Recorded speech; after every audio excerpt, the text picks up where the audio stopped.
आप लोग घर बनाते हैं, घर बनाने के लिए सबसे पहले दरवाजे को मजबूत करते हैं, जो मेन डोर होता है।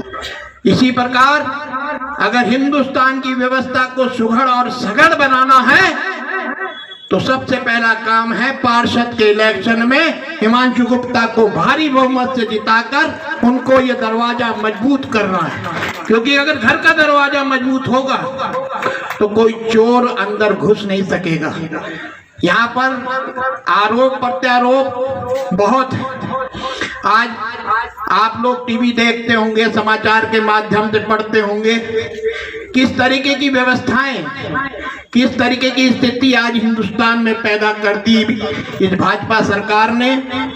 भाई को भाई से लड़ा दिया। जो गंगा जमनी तहजीब थी, जो सौहार्द था, जो प्यार का वातावरण था, वो सब कुछ खत्म हो गया। अब एक दूसरे को नफरत की नजर से देखता था। यहाँ के मठाधीश नेतागण है, माँ का अनमोल धन बेचकर लोग सोने की या उनका कोई प्रत्याशी आए, उनसे सिर्फ एक ही सवाल करा जाए, कॉरिडोर बनेगा हाँ या ना पर। उनसे एक ही सवाल होना चाहिए। अगर कॉरिडोर बन रहा है, तो सोचो कितना विनाश होगा। अयोध्या जी हारेंगे। क्यों आ रहे हैं अयोध्या जी? क्योंकि वहां पे विध्वंस करा गया। राम मंदिर बना, सबने स्वागत करा उसका।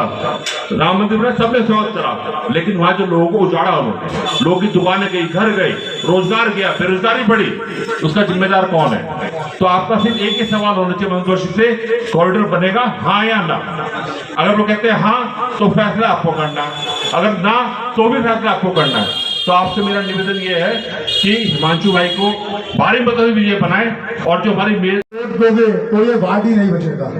जब वार्ड नहीं बचेगा तो ना उसमें सफाई की आवश्यकता होगी और ना किसी समस्या का हमें निराकरण की जरूरत पड़ेगी। तो मेरा आपसे अनुरोध है, अपना प्रतिष्ठान बचाने के लिए, अपना घर बचाने के लिए कांग्रेस को वोट दे और अपना व्यापार बचाए। क्योंकि कॉरिडोर बहुत जल्द हरिद्वार में आने वाला है। अगर कॉरिडोर आएगा तो हमारा नुकसान तय है, और ये तय है कि हमारी दुकानें जाएंगी ही जाएंगी।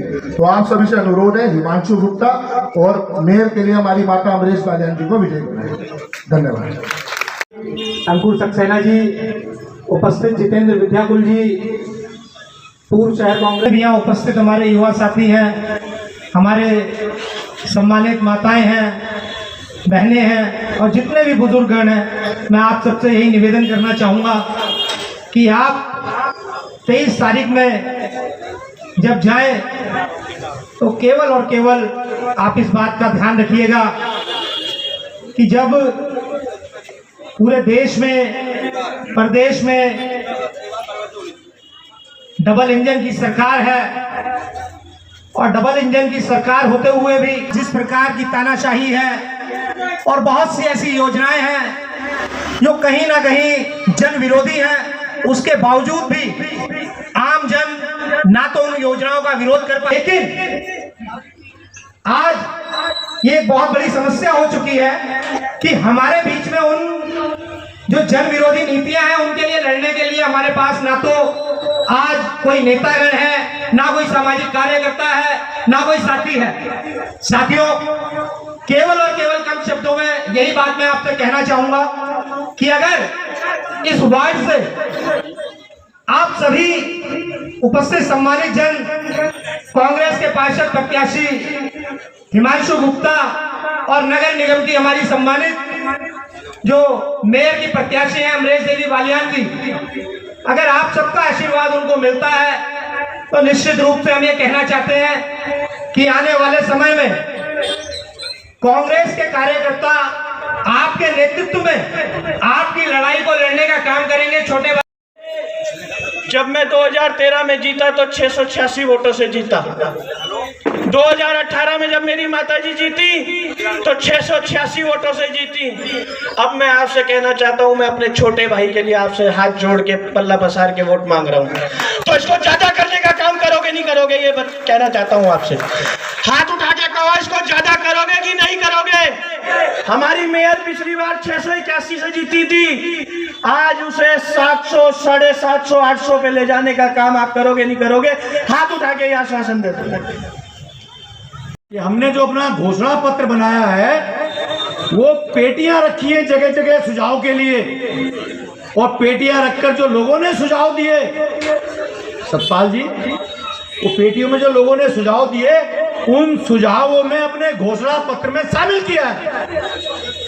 कितना झूठ बोलते हैं जनप्रतिनिधि, और इस जगह झूठ बोलते हैं जिसने 25 साल उस जनप्रतिनिधि को यहाँ विधायक बनाया, जनप्रतिनिधि बनाया।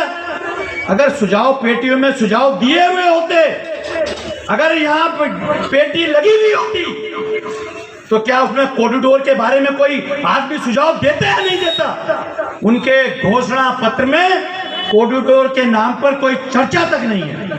इससे बड़ा मजाक क्या होगा इससे बड़ा मजाक। इस टाइम सबसे बड़ा मुद्दा हरिद्वार में कॉरिडोर, और वो घोषणा पत्र में उस कॉरिडोर का ठिकाना कर दिया, और हम तोड़ फोड़ नहीं करेंगे, ऐसा भी कहते हैं ना। अरे भाई कहते हैं, मीटिंग में भी कह रहे थे मंडी में कि कोई व्यापारियों के साथ तोड़ फोड़ नहीं करेंगे।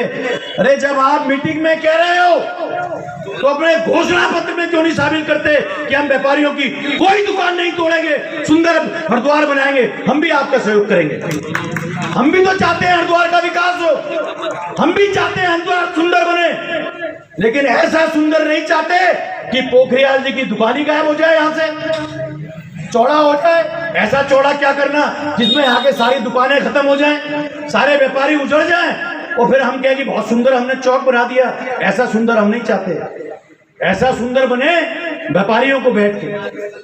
कोई आजकल जो नशे हमारे नौजवान शहर अध्यक्ष अमन गरंगी ने बताए, वे वो नशा पता पैसा दे करके छल कपट की राजनीति करके अपनी सत्ता हथियाने का काम करते हैं भारतीय जनता पार्टी के लोग। रही बात पालीवाल जी ने कहा कॉरिडोर, आज आपके बीच में कह रहा हूं, जिस दिन चुनाव खत्म हो जाएगा उसके 1 महीने बाद देख लेना यहाँ तोड़ फोड़ शुरू हो जाएगी। किसी नेता ने कहा हम काम नहीं होने देंगे, यहाँ तोड़ फोड़ नहीं होने देंगे। मैनिफेस्टो में आया, सही कहा पालीवाल जी ने। अपराध मुक्त हरिद्वार के लिए और बेटी की सुरक्षा हरिद्वार के लिए कि आप कांग्रेस पार्टी को जिताएं और अपने बच्चों के भविष्य को बनाएं। आज आप कॉरिडोर का मामला हर दुकानदार को सता रहा है, हमें भी सता रहा है। हम भी ये सोचते हैं कि कांग्रेस पार्टी ने हमें बहुत बड़ी जिम्मेदारी दी है। आपके सहयोग से अगर हमें सफलता मिलती है, हम बोर्ड बनता है, पार्षद आपके होते हैं।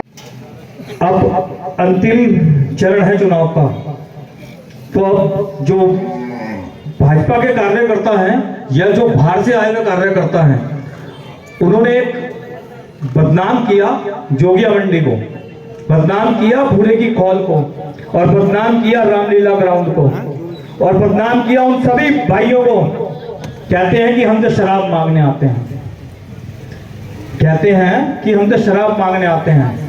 मेरे साथ के पड़े हुए भाई हैं सारे, या मेरे भाई के साथ के या अमन भाई के साथ के, कोई लड़का शराब नहीं पीता हमसे मांग के, ना हम शराब देते हैं किसी को भी।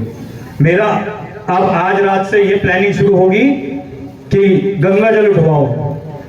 मैं भी आपको कसम देता हूं, गंगा जल उठा के मुझे वोट मत देना, कोई भी वोट मत देना। अगर मैं गंगा जल उठवाऊं तो मुझे वोट मत देना, अगर वो उठवाएं तो उन्हें भी मत देना। वोट देना काम के लिए, मैं काम करके दिखाऊंगा। मेरे को सबने सिखाया, मैं काम करके दिखाऊंगा आपको कि वार्ड में काम कैसा होता है, चाहे वो सफाई की व्यवस्था हो, चाहे वो एम्बुलेंस की व्यवस्था हो, चाहे वो नशे की व्यवस्था हो। नशा कैसे मुक्त होगा उसके लिए संकल्प लेंगे, उसके लिए धरना प्रदर्शन करेंगे, या उसके लिए कुछ भी करेंगे, घर घर जाएंगे, सबको बोलेंगे कि नशा नहीं करना है। तो आप सबसे यही विनती है, सब भाइयों से, सबसे 23 तारीख को ज्यादा से ज्यादा मतों से मुझे विजयी बनाएं और अमरेश देवी जी को विजयी बनाएं। हम बोर्ड में आपकी आवाज उठाने का कार्य करेंगे। फंसा दिया, हमारी जुगलबंदी थी, है, और आने वाली 25 तारीख को वोट के माध्यम से दिखने का काम होगा। आज अपराध मुक्त हरिद्वार के लिए, निजीकरण मुक्त हरिद्वार के लिए, निजीकरण मुक्त नगर निगम के लिए, और मैं कहना चाहता हूं, इस भारतीय जनता पार्टी ने, अहंकारी सत्ता ने, जो हमारे पे एक महिला अस्पताल था उसको भी प्राइवेट हाथों में सौंपने का निर्णय ले लिया है। हमारी वो माताएं बहनें कहां जाएंगी? हमारी वो माताएं बहनें कहां जाएंगी जो कम पैसों में, क्या नाम है, अपना इलाज कराने में सक्षम होती हैं, जो महंगे इलाज से वंचित रह जाती हैं। मैं कहना चाहता हूं, इस भारतीय जनता पार्टी को उखाड़ फेंकने का काम करें। आपके एक वोट से पिछली बार